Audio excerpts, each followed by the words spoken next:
Every October, American homeowners spend $4.2 billion bagging leaves.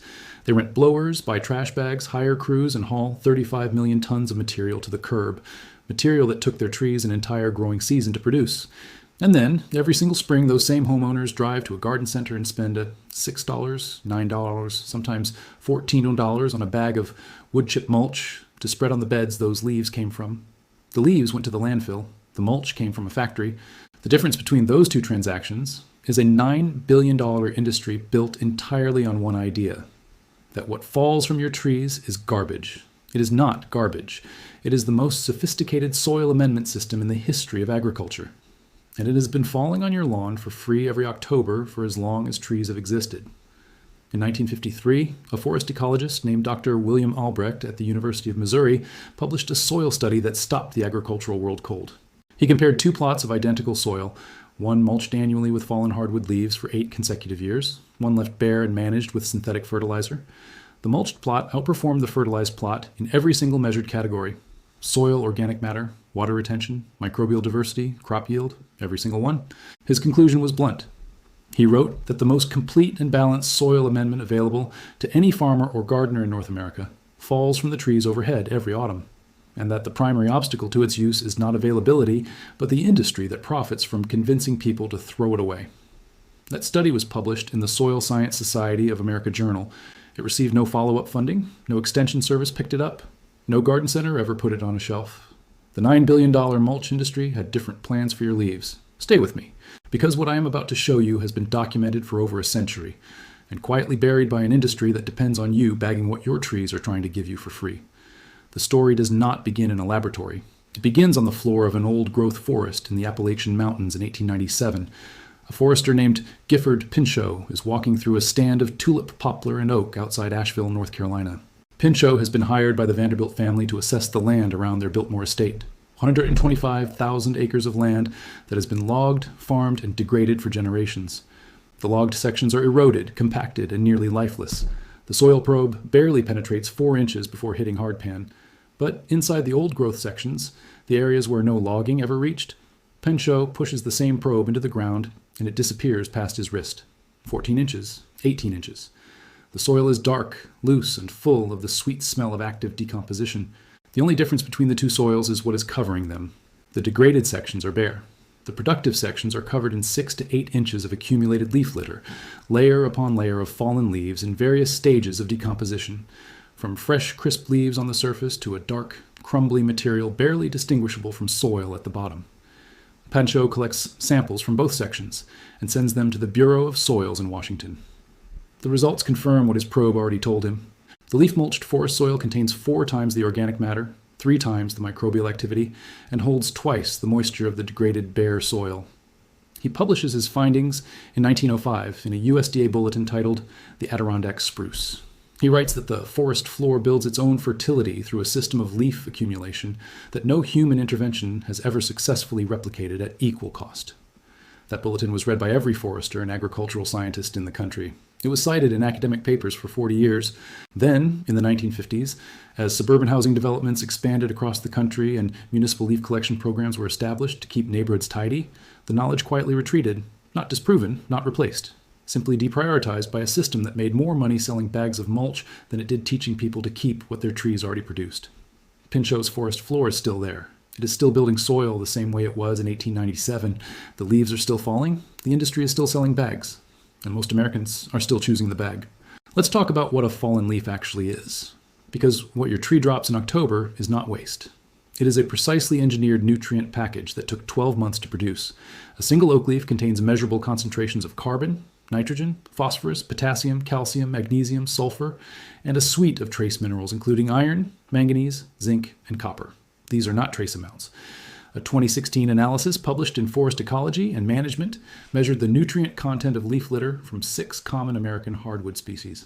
The results showed that 1 ton of dried mixed hardwood leaf litter contains the equivalent of 16 pounds of nitrogen, 2 pounds of phosphorus, and 6 pounds of potassium, the primary nutrients in any commercial fertilizer.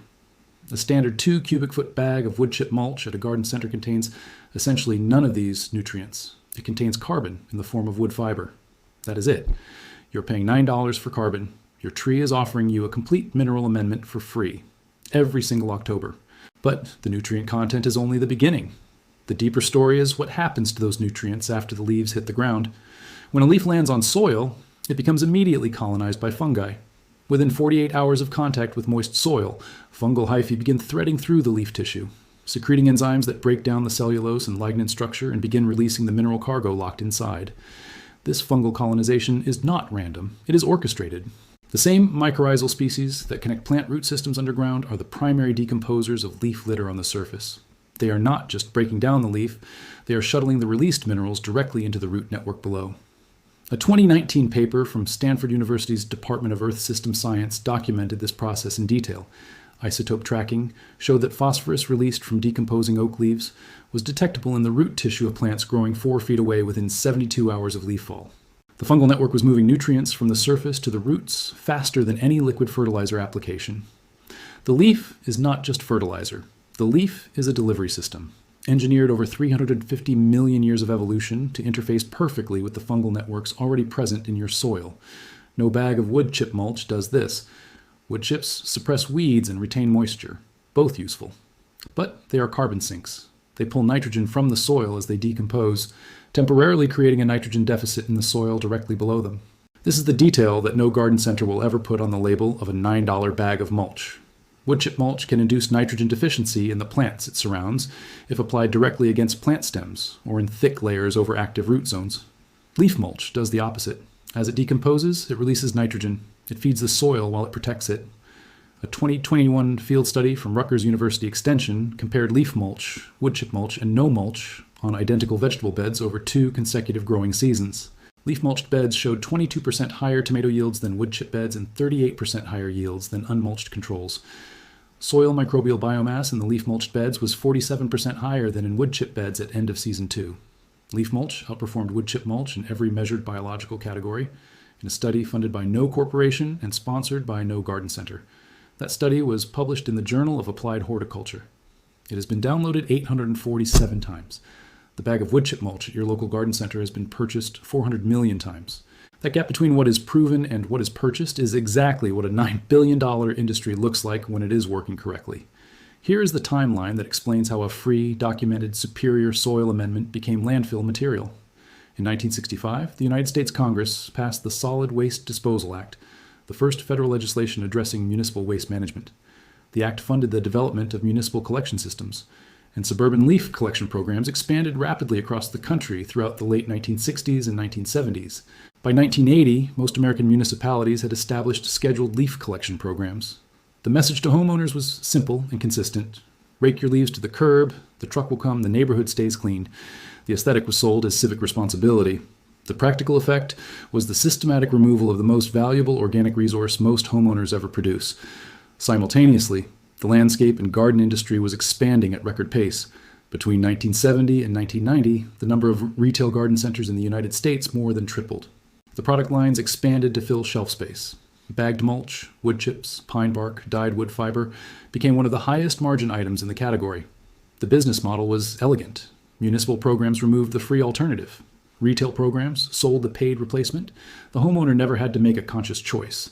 The choice was made for them by infrastructure. No conspiracy was required. No memo was written. The system simply rewarded the behavior that generated revenue and quietly outsourced the behavior that did not. By 1990, the EPA estimated that yard waste, primarily leaves, represented 13% of the total American municipal solid waste stream. 13% of all landfill space in the country was being used to bury material that Gifford Pinchot had documented as the most complete free soil amendment available in North America. In 1990, the EPA began pushing states to divert yard waste from landfills through composting programs. 44 states now ban yard waste from landfills entirely. But the ban did not send the leaves back to homeowners' gardens. It sent them to municipal composting facilities where they are processed, bagged, and sold back to the same homeowners who produced them. The leaf left the yard for free. It came back in a $7 bag. That is not waste management. That is a business model. And it has been running so smoothly for so long that most Americans have completely forgotten that they ever had the option to simply leave the leaves where they fell.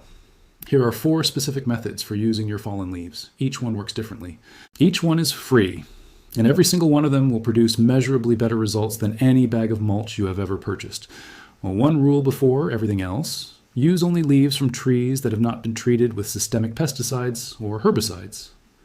If your trees have been professionally sprayed in the last 24 months, let one full season pass before using their leaves in your garden. Systemic treatments persist in leaf tissue and can inhibit the soil biology you're trying to encourage. Method 1. The direct layer, the simplest thing you will ever do.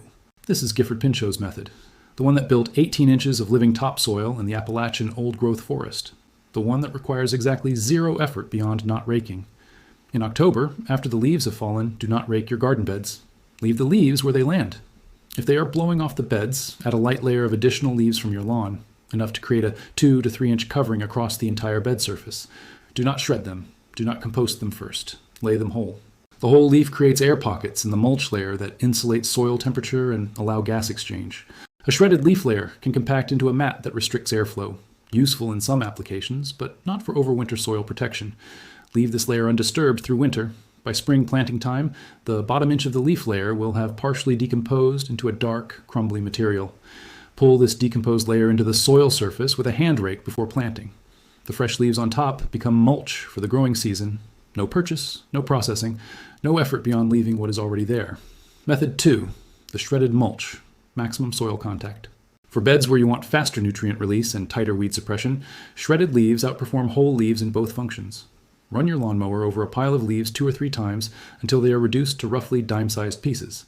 A standard push mower works perfectly. A leaf blower with a vacuum function shreds automatically as it collects. Apply 3 to 4 inches of shredded leaf mulch to your garden beds, keeping the material 2 to 3 inches away from plant stems. This standoff distance prevents moisture accumulation against the stem that can encourage fungal disease. The shredded leaf mulch will suppress weeds by blocking light, retain soil moisture by reducing evaporation, regulate soil temperature, keeping roots cooler in summer and warmer in early spring, and decompose progressively through the growing season, releasing nutrients directly into the root zone. The Rutgers study I mentioned earlier, the one showing 22% higher tomato yields than wood chip mulch, used shredded leaf mulch at exactly this depth, 3 to 4 inches, applied in spring before transplanting, left undisturbed through harvest. A retired schoolteacher in central Ohio has been using this method on her kitchen garden for 9 years. She has not purchased a bag of mulch in that entire time. Her soil test results, which she runs every spring, show consistent improvement in organic matter content, from 1.8% when she started to 5.4% today. She told me her garden center asked her once why she had not been in for mulch in several years. She told them she had found a better supplier. They asked who. She pointed at the oak tree in her backyard. Method 3. Leaf mold, the $0 soil amendment. That sells for $18 a bag. Leaf mold is what you get when you let leaves decompose slowly in a pile over 12 to 18 months without turning or activating them. No nitrogen additions, no turning, just time and moisture. The result is a dark, crumbly, sweet-smelling material that is functionally identical to the forest floor material Pinchot documented in 1897, and that is sold in bags at specialty garden centers under names like forest humus and woodland compost for $15 to $20 per cubic foot. To make it, pile your leaves in a wire enclosure or a simple wooden frame in a corner of your yard. Wet the pile thoroughly. Cover loosely with a tarp to retain moisture. Wait, that is the entire method. No turning required. No inputs required. The fungi that decompose leaves work best in the cool, undisturbed conditions of a slow pile, the same conditions found on a forest floor. After 12 months, the bottom of the pile will yield partially finished leaf mold. After 18 months, the entire pile will be fully finished, a material that holds water at up to 500% of its own weight, according to a 2017 analysis from the Royal Horticultural Society in the UK. Use leaf mold as a seed starting medium, as a soil amendment worked into new beds, or as a top dressing around established plants. It does not replace soil. It transforms it, adding water retention, microbial habitat, and slow-release mineral content that improves every physical property of whatever it is mixed into. Method 4. Leaf compost tea, liquid biology, from your backyard. This method captures the soluble minerals and microbial population of partially decomposed leaf mold in liquid form, creating a free liquid fertilizer and soil inoculant that can be applied directly to plant roots. Fill a 5-gallon bucket halfway with partially decomposed leaf material, the dark, crumbly layer from the bottom of a leaf pile. Fill the rest of the bucket with water. Stir vigorously for 2 minutes. Let sit for 24 hours, stirring once more at the 12-hour mark. Strain through burlap or an old pillowcase. The dark brown liquid that results is leaf compost tea, containing water-soluble calcium, potassium, and magnesium, along with fungal spores, bacterial populations, and humic acids that directly feed soil biology. Dilute at 1 part tea to 4 parts water. Apply to soil at the base of plants, not as a foliar spray. Use within 6 hours of brewing for maximum microbial viability. Apply once every 2 weeks during the active growing season. The minerals feed your plants. The microbial content feeds your soil biology. Both functions run simultaneously from a single free input. A market gardener in rural Vermont has replaced his entire liquid fertilizer program with leaf compost tea over the last 4 years. His input cost for soil nutrition is now 0. His yields, measured in pounds per bed per season, have increased every year since he made the switch. He said the hardest part was believing it would work. He said once he ran the numbers on his harvest weights, believing it was easy. A homesteader in western Pennsylvania has not purchased mulch, compost, or fertilizer of any kind in 11 years. She manages 3/4 of an acre of vegetable production using exclusively the leaf material her property generates each fall. She shreds with a mower, builds leaf mold in 3 rotating bays, and brews tea from the finished material every 2 weeks through the growing season. Her soil organic matter has increased from 1.4% to 6.1% over 11 years, a level that soil scientists classify as high-quality agricultural soil. She calculated last year that the retail value of the soil amendments her leaf management system has produced over 11 years, if she had purchased equivalent products at garden center prices, exceeds $4,200. Her actual cost over that period, 0. In Ann Arbor, Michigan, a community of 12 neighboring households formed what they call a leaf cooperative 3 years ago. Instead of bagging separately, all 12 households pile their leaves at a central collection point in autumn. The pile is shredded communally, distributed back to all 12 gardens as mulch in spring, and any excess becomes leaf mold distributed the following fall. In 3 years, the cooperative has collectively eliminated over 200 trash bags of leaf waste per year and reduced combined garden amendment spending by an estimated $800 annually. One of the cooperative members told me that their neighborhood's leaf collection truck stopped bothering to come down their street because there was never anything at the curb. She said the driver eventually stopped and asked what they were doing with all the leaves. She said she spent 20 minutes explaining. She said he drove away nodding slowly. She said he never asked again. Here is what $4.2 billion spent bagging leaves every October actually buys. It buys the removal of 35 million tons of free nitrogen, phosphorus, potassium, calcium, and trace minerals from the properties that produced them. It buys the destruction of the annual fungal inoculation event that forest soils have relied on for 350 million years. It buys landfill space for material that took 12 months of photosynthesis to produce, and then it generates the market demand that justifies the $9 billion spent replacing that material with bags of wood chips the following spring. Gifford Pinchot documented the truth in 1905. Dr. William Albrecht confirmed it in 1953. The Rutgers study proved it in 2021. The data has been consistent for over a century. The leaf is better than the bag. It is better biologically, chemically, and ecologically. The only thing the bag does better is generate quarterly revenue for the industry that convinced you to throw the leaf away. This October, not next October, this one, the leaves that fall on your garden beds stay where they land. The ones on your lawn get mowed and moved to your beds. The excess goes in a pile in the corner to become leaf mold. Not one bag, not $1, not one trip to the garden center. Just the thing your trees have been producing for free, on schedule, every single year, and that your garden has been waiting for you to stop throwing away. Here at Forbidden Survival, we do not ask you to take our word for anything. We ask you to leave the leaves this October and test your soil in the spring. Let the numbers tell you what the mulch industry spent decades hoping you would never calculate. If this changed the way you will handle your leaves this fall, leave a comment. Tell me how many bags you are not filling this year. I read every single one. And if you are building the kind of garden that gets stronger every season, one that does not need a bag, does not need a store, and does not generate a single dollar for an industry built on making you forget what your own trees produce, subscribe to Forbidden Survival. The most complete free soil amendment in North America has been falling on your lawn every October for your entire life.